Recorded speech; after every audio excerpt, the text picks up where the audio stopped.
So after a years-long case involving a principal who hypnotized some of his students, some to the point of death, a settlement has finally been reached. Now, the families of 3 Northport High School students who died after being hypnotized by former Principal George Kenney will receive $200,000 each from the Sarasota County School District under a settlement agreement unanimously approved by the school board. Now, this all began after former Northport High School Principal Kenney admitted he hypnotized 16-year-old Wesley McKinley a day before the teenager committed suicide in April 2011. Now, a subsequent investigation found that Kenney hypnotized as many as 75 students, staff members, and others from 2006 until McKinley's death in 2011. Now, among those who were hypnotized were 17-year-old Brittany Palumbo and 16-year-old Marcus Freeman. Palumbo committed suicide in 2011. Freeman was in a fatal car accident after apparently self-hypnotizing, a technique that Kenney taught the teenager also in 2011. Now, after all this happened, Kenney was placed on administrative leave in May 2011. He resigned in June 2012.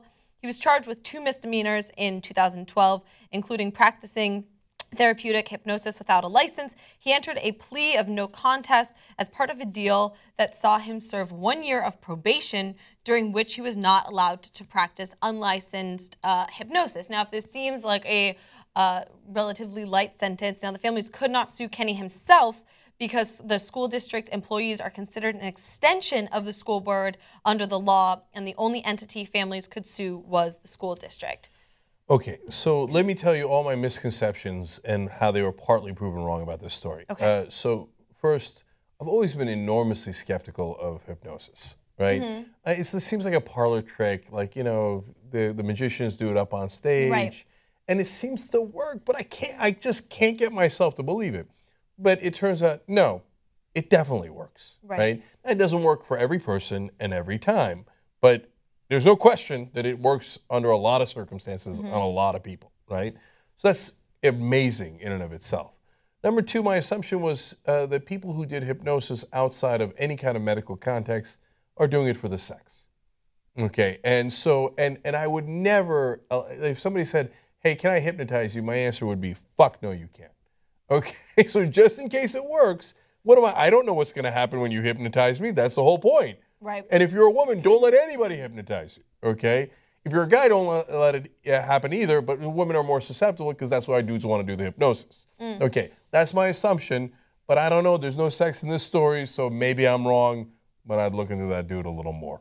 Okay. Yeah, and a lot of the cases here that they talk about, they didn't mention anything related to sex, but they talked about he was trying to help certain students focus more, students who had anxiety when it came to like the SAT and things like that, students who had anxiety on the playing field and things of that nature.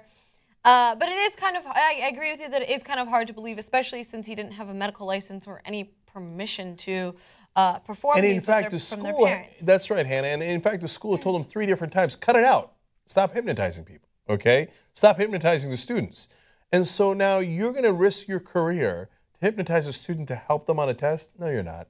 You're going to hypnotize them to do something else. I don't know what it is, okay? Now, the other thing I was skeptical about and was wrong about in this story is I thought, yeah, maybe he hypnotized these people. I don't know why he did it, and you should look more into that. But does it really have anything to do with the kids dying, right? But then you read the details. 3 kids, all in the same year, all had been hypnotized. 2 of them happened within a month of each other. Right. 1 kid is driving along. He's got his girlfriend in the car. And the girlfriend says he all of a sudden kind of like went into a trance and drove the car off the highway, okay? And he winds up dying, but she survived. So that's why we know the story. And then another kid hangs himself a month later, also had been hypnotized at some point. Right. And then 3rd kid dies, also hung themselves. Now, look, maybe it's the power of suggestion in a different way that, like, hey, once you saw the other kid committing suicide or you saw the other kid hanging themselves, that put a thought in your head and yada, yada. So I'm not saying it's definitive. I'm not saying this guy definitely told him to do that under hypnosis or hypnosis naturally leads to that. I don't know any of that. I'm not saying that. But it's too much of a coincidence for 3 of them to happen in the same year. Yeah. So now a lot of the parents, and boy, if you're one of the parents, how mad would you be? I mean, even if there's a small chance that that's what did it. Yeah, I mean, that's what the parents are really upset about. There's no punishment for this person who could have caused this. And so for me, I mean, I don't like to go to the negative with people. I like to give them the benefit of the doubt. So maybe he really did, maybe he was really trying to help them initially. And obviously, if he's not licensed, he probably, messed up somewhere. But also, there also could be confounding factors. If some of the students who also were suffering from depression and anxiety were seeking this out, those could have come into play. So that's a very fair point. Think about that. If they're already depressed and they're trying to find an answer for it, well, then it's not as large a coincidence that 3 of them commit suicide in the year. So I hear you on all that, and I love that you're looking at the better side of humanity.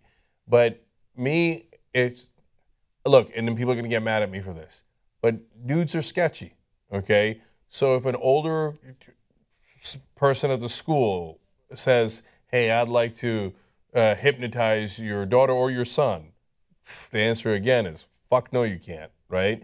And so now some of the parents are worried, even if it was all with the best of intentions. I mean, you got a young person and you're messing with their mind in some way by hypnotizing Underdeveloped brains, right. Right. I mean, you want to put someone in a trance in some sort of situation where they're not controlling their own mind? Oh, no, don't do that, don't do that.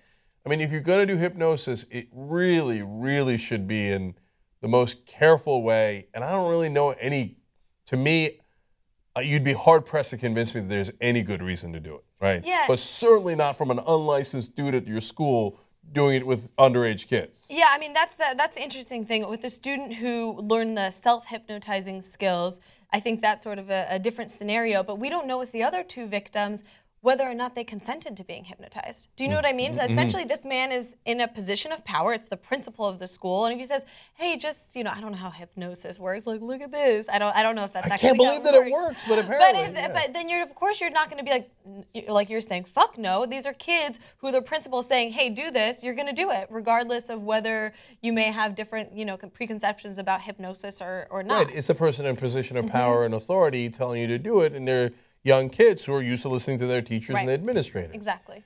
Meanwhile, we've secretly hypnotized you with this graphic. So now I've been staring at it in the TV screen. I'm like, okay. Okay, now all of you who have been hypnotized, you will watch every Young Turks clip from now on. In fact, you will go back and watch all the old clips. Go.